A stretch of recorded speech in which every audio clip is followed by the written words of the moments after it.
So this is how you can do it with work and energy principle, which is the other form of Newton's law, right? Yeah.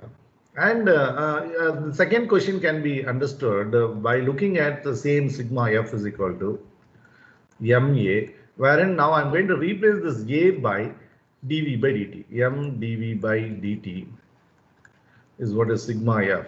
So now if I take this T on this side, sigma F into dt, integral goes from T1 to T2, that's equal to M into dV. Integral goes from V1 to V2. If I do this integration both sides, I'm going to have, this is what is called the impulse force. So what do you mean by impulse force? The force realized for a time interval, acting in a given specific time interval. You multiply the time interval with the force. What is that? You call it as an impulse force. Impulsive force is a short duration, a high magnitude force. That's also correct. But anything with the time, finite time, multiplied by force is what is impulse. So then what would happen if you carry out this, like sigma F into dx as result into work done, integral sigma F into dt over T1 to T2 would give you an impulse force.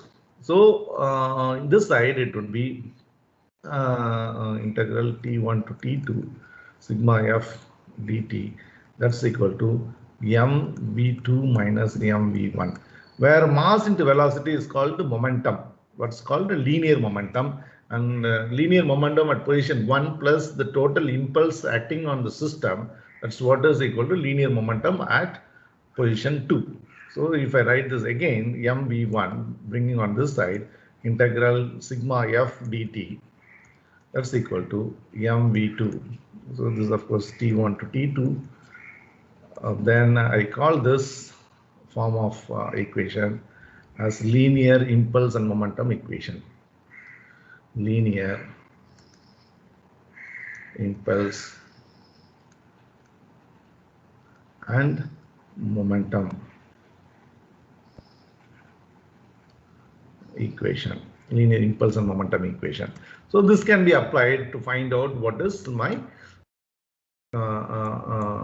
so for that, you know, now what is my initial momentum? It is 3500 by 9.81. That's mass of my vehicle into V1, that is 20 meters per second, plus sigma F into dt into time. So sigma F is what? That's 0.5 into 3500 sine, cos. This is cos 10 minus 3500 into sine 10, right? So can you go on the last page for one yeah, second? just a minute. Let me look at this figure. So here the force sigma I should take with the unit, right? With the unit. So summation of the force here, this is up, positive, down, negative. If I consider, then I should take it in the other way. So this is minus, this is plus, right? Into T is what is equal to 0. Right? So this should solve for T equals. Yeah, this should solve for T equals. See, here it is sigma F. See, I am finding out the resultant force into time. So here also I could do the same way. Notation I can use it. So this can be reversed here as well, right? Here as well. Then I will have here minus sign that goes on the other side. It will result into this. Or I have written here straight away work done. I know force and the displacement same direction positive. That's what I have used here. You can also say sigma F, find out the convention and put X. And X is in this direction, negative direction. So minus X I have to put. So this becomes this. That's what is that if I follow the convention here. So if I follow the convention, 0.5 into 3500 cos 10. You have written 0.5 into 3500 into sin 10. Yeah, that's correct. Oh, here. Okay. Yes, this is cos. Yeah, this is cos and this is sine. Because this is your horizontal, this component. This is cos. Yes, sir.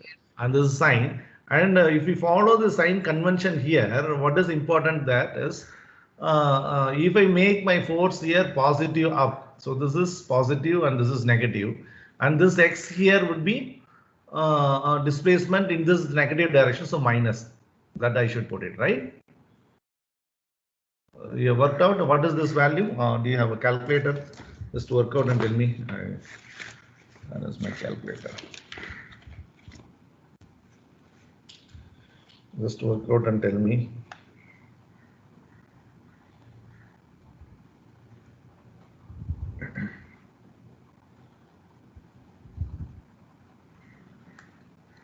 So if I put here, so this quantity is smaller than this, so I get a negative one, or see. If you work out here, you get minus value. That cannot be minus, because here x I should take it as per the convention. This is traveling in negative direction. So I take position 1 as my reference, 0 point, 0, 0 point. So if I take that, x is minus, so this minus x will be there here. So this minus, and here this quantity minus become plus, and I would be able to have this, right? I'll be able to have this excess, this distance.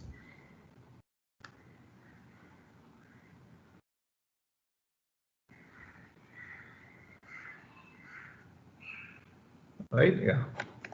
You work out, it will come. Otherwise, find out.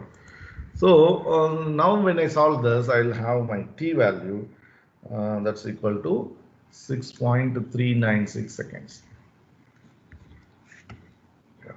So this is what is application of linear impulse and momentum principle problem. Again. So I just have chosen this problem so that I can introduce both of that in this one problem, and we will solve some other typical problem now to appreciate this work and energy principle method, right? So for that, let me pose the second problem. So where you see there are